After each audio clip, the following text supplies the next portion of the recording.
আসসালামু আলাইকুম ওয়া রাহমাতুল্লাহি ওয়া বারাকাতুহু নাহমাদুহু ওয়া নুসাল্লি আলা রাসূলিহিল কারীম আম্মা বাদ। দেশ এবং প্রবাস থেকে যে যেখান থেকে পবিত্র কোরআনুল কারীমের সংক্ষিপ্ত আলোচনা শ্রবণ করতেছেন সকলকে উদাত্ত আহ্বান করব, আপনারা সকলেই আমলের নিয়তে শ্রবণ করবেন ইনশাআল্লাহ। তো আমি আজকে আপনাদের খেদমতে পবিত্র কোরআনুল কারীমের 12 পারা সূরা ইউসুফ এর 21 নং আয়াতটি তেলাওয়াত করেছি।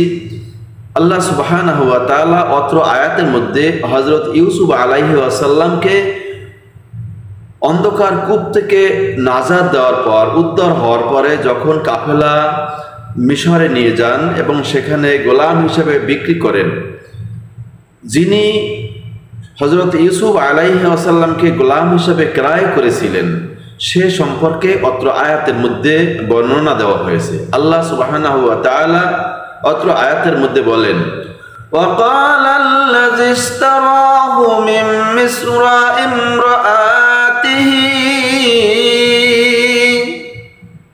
আর মিশরের যে ব্যক্তি তাকে ক্রয় করেছিল সে তার নিজের স্ত্রীকে বলল,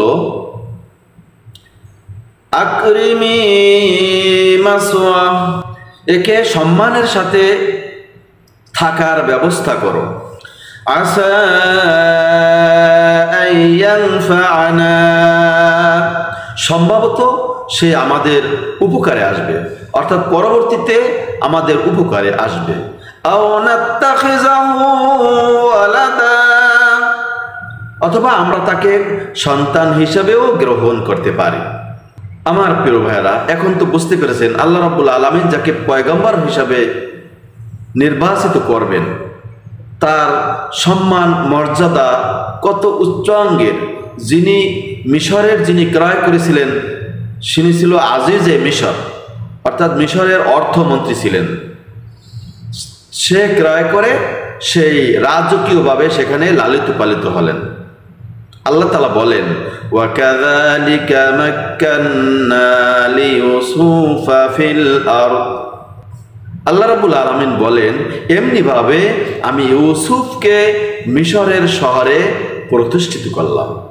ওয়ালিনুআল্লিমাহু মিন তা'ওয়িলিল আহাদিস, এজন্য যে তাকে স্বপ্নের ব্যাখ্যা শিক্ষা দিব। আল্লাহু গালিবুন আলা আমরিহি, আর আল্লাহ রাব্বুল আলামিন হচ্ছেন নিজ কার্যে প্রবল। ওয়ালাকিন্না আকসারান নাসি লা ইয়ালামুন, কিন্তু অধিকাংশ মানুষ অবগত নয়। ইনশাআল্লাহ বাকি আলোচনা আগামী পর্বে হবে। আসসালামু আলাইকুম ওয়া রাহমাতুল্লাহি ওয়া বারাকাতুহু।